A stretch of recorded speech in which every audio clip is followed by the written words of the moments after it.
Now there was no bread in all the land, for the famine was very severe, so that the land of Egypt and the land of Canaan languished because of the famine. And Joseph gathered up all the money that was found in the land of Egypt and in the land of Canaan for the grain which they had bought. And Joseph brought the money to Pharaoh's house, so there were money fell in the land of Egypt and in the land of Canaan. And all the Egyptians came to Joseph and said, "Give us bread, for why should we die in your presence? For the money has failed." Then Joseph said, "Give your livestock, and I will give you bread for your livestock if the money is gone." So they brought their livestock to Joseph, and Joseph gave them bread in exchange for the horses, the flocks, the cattle, the herds, and for the donkeys. Thus he fed them with the bread in exchange for all their livestock that year. When their year had ended, they came to him the next year and said, "We will not hide from my lord that our money is gone. My lord also has our herds of livestock. There is nothing left in the sight of my lord but our bodies and our lands.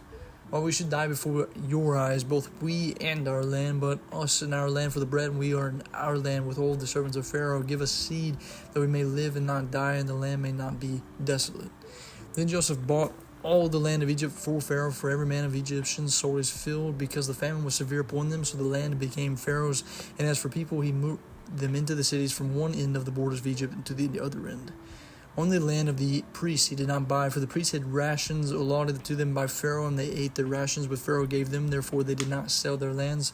Then Joseph said to the people, "Indeed, I have bought you and your land in the day of Pharaoh. Look, here is your seed for you, and you shall sow the land, and it shall come to pass in the harvest that you shall give on the fifth to the Pharaoh. 4/5 shall be your own, as seed for the field and for your food, for those of the households, and food for your little ones."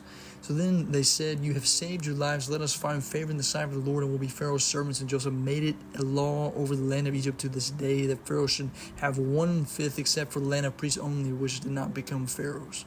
So Israel dwelt in the land of Egypt, in the country of Goshen, and they possessions that grew and multiplied exceedingly.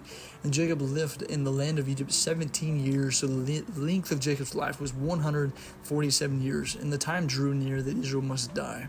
And he called his son Joseph and said to him, "Now if I have found favor in your sight, please put your hand under my thigh and deal kindly and true with me. Please do not bury me in Egypt, but let me lie with the fathers. You shall carry me out of Egypt and bury me in their burial place." And he said, "I will do as you have said." And then he said, "Swear to me." And he swore to him. So Israel bowed himself to the head of the bed.